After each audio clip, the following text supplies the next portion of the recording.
While my wife was in the hospital after an accident, I found out she had been having a 6-month affair by checking her phone. I decided to leave her there, packed up her belongings, and started the process of getting a divorce. Yesterday, I received a call from the hospital informing me that my wife, Andrea, aged 29, had been in an accident. During the 35-minute drive to the hospital, I prayed for her safety. Arriving at the ER, I found her being treated, which relieved me as her injuries weren't life-threatening. The nurse handed me her belongings, including her phone. I inquired about the accident details, but the complete information wasn't available yet. The police were investigating, and they later provided me with their initial report. To my shock, it revealed that she had been intoxicated, crashed into a parked car, and veered onto a sidewalk. Thankfully, it wasn't more severe. As the story unfolded, I grew suspicious. It was unusual for her to be driving on that road at that time, and why she was drunk in the afternoon puzzled me. The dashboard footage showed her driving recklessly, and her intoxication was confirmed by medical tests. The police questioned me extensively, wondering if she was depressed or if we had fought before the accident. I showed them our recent conversations, which indicated nothing unusual. After an hour of investigation, they cleared me of suspicion. I was then permitted to see Andrea. When I reached her, she was partly conscious and immediately asked for her phone. I was taken aback when Andrea, still under local anesthesia and in pain, immediately asked for her phone. I fibbed, saying it was with the hospital staff, which seemed to put her at ease.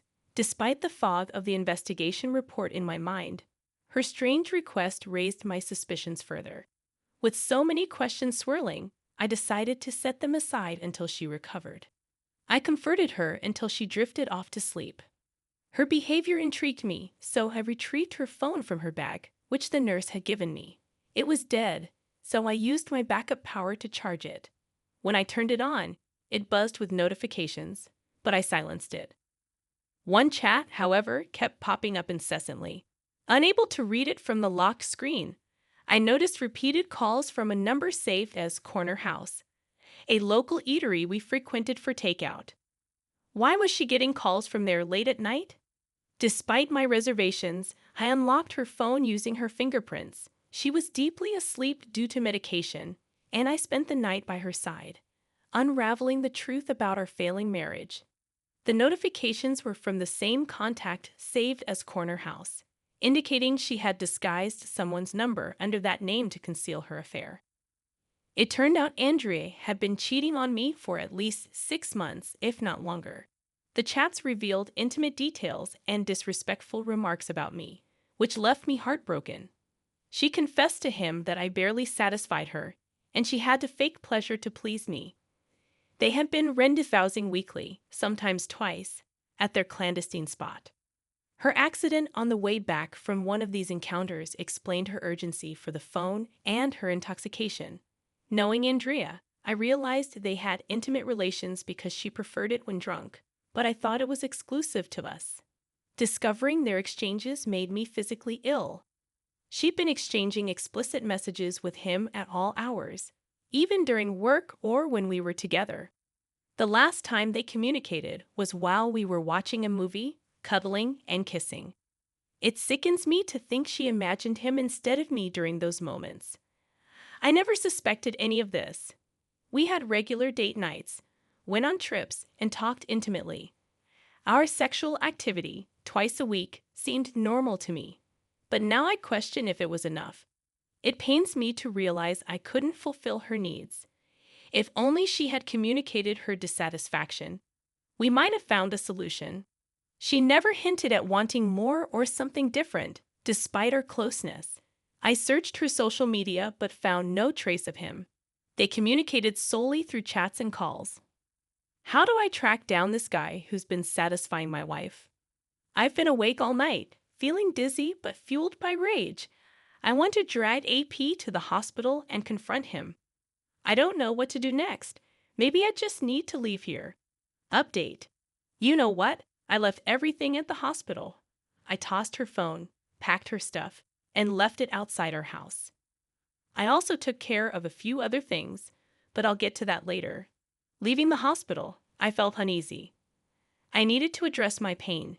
Inside the house, I raced around, trying to figure out what to do while Andrea's phone kept buzzing with AP's calls and texts. That jerk was worried because she wasn't responding. I decided to deal with the issue head on. I opened her phone and started chatting with him, pretending to be Andrea. Here's a snippet of the conversation. Corner house, AP. Hey, why aren't you responding? Are you upset with me? Corner house. Did I do something wrong? Let's talk it out. Corner house. I promise next time we'll spend more time together. Corner house. Please talk to me. We can work this out. Me posing as Andrea. I'm never meeting you again. Stop contacting me. Corner house.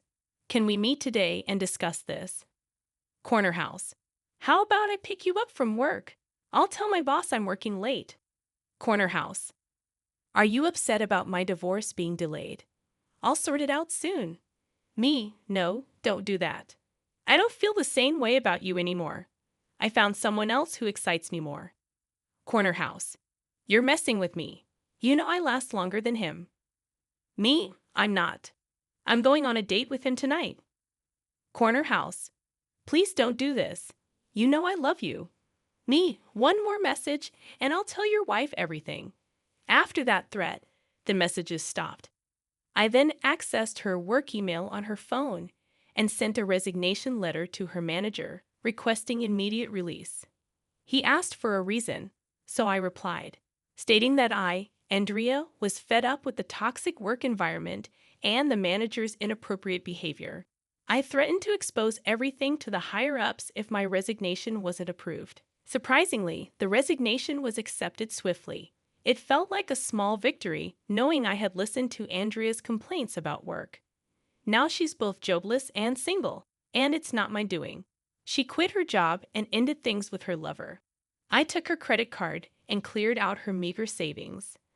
I destroyed all her identification cards, passport, and bank documents, leaving no trace.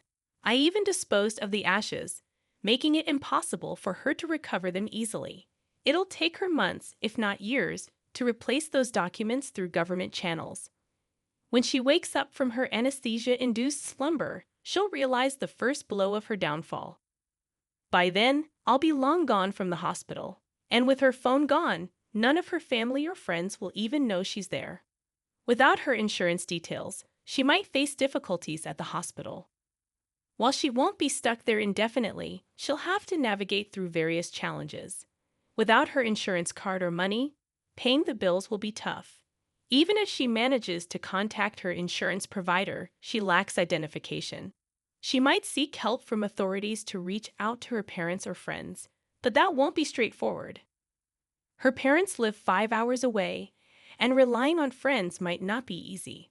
After successfully orchestrating her downfall, I packed her belongings and left them outside the house.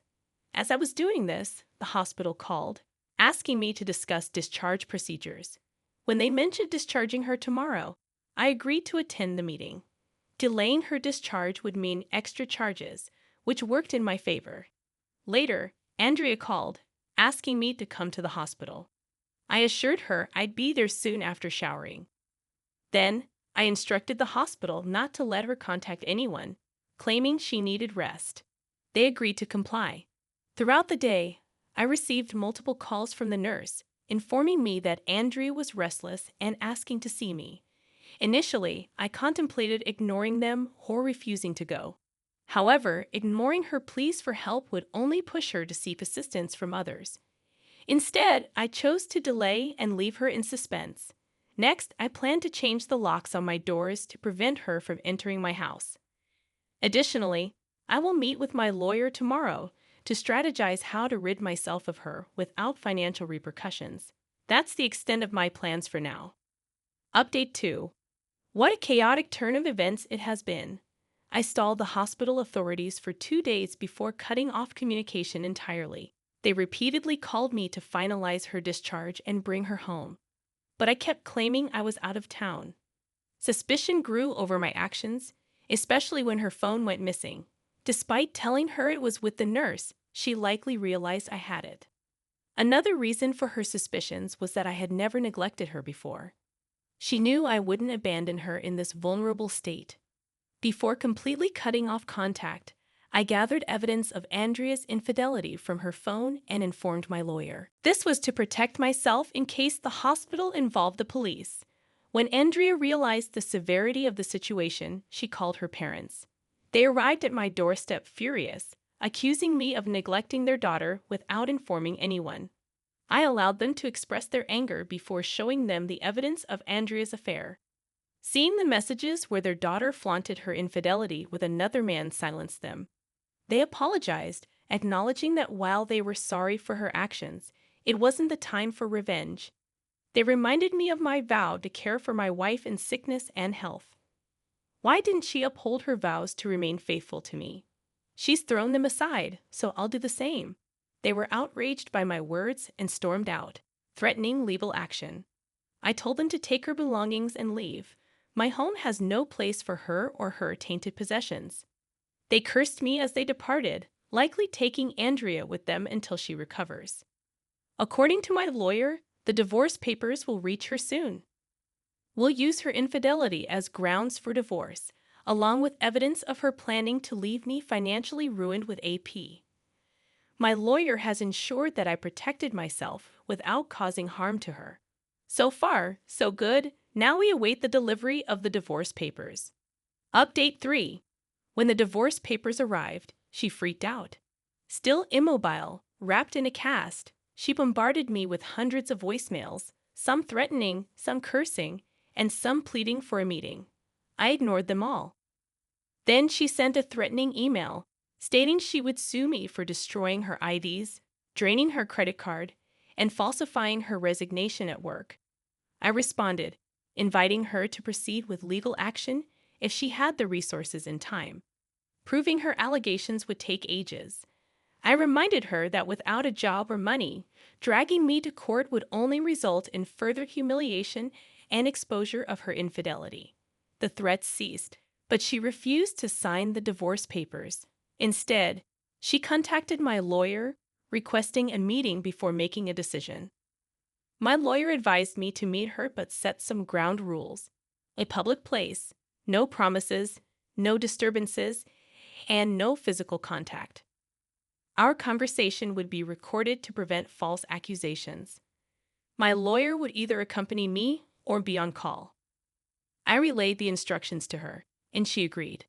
My lawyer also suggested I propose an out-of-court settlement to save time and money. I went alone with my lawyer available if needed. Setting up the recorder, I waited for her to start the conversation. She began by accusing me of ruining her life and successfully destroying her. I asked if she was upset because I drove away her lover. Surprisingly, she admitted he was a loser, and she had intended to end things with him anyway. Her casual response made me laugh, and she joined in. It reminded me of our early dating days when we joked about men hitting on her. Then, I asked why she cheated on me when we had such a beautiful relationship. She couldn't give a clear answer, claiming it was just for fun and meant nothing. She referred to her AP derogatorily. I pointed out that I felt like a fool for sitting there and talking to her after her betrayal. She urged us to move on, but I made it clear that while I was being civil, I would never forgive her or take her back into my life. Her actions had deeply hurt and betrayed me, especially discussing our intimate life with her AP. You even said that my small dick couldn't satisfy you. Tears welled up in my eyes as I uttered these words. It was a crushing humiliation for me. She took my hands, crying, and apologized, but I shrugged her off, yelling for her to stay away. Wiping my face, I explained that even if I were to forgive her, the thought of her mocking our intimate life outside our home would haunt me. Whenever I kissed her or made love, I'd doubt myself, feeling inadequate. I couldn't imagine ever feeling confident with another woman, fearing they'd think the same as Andrea.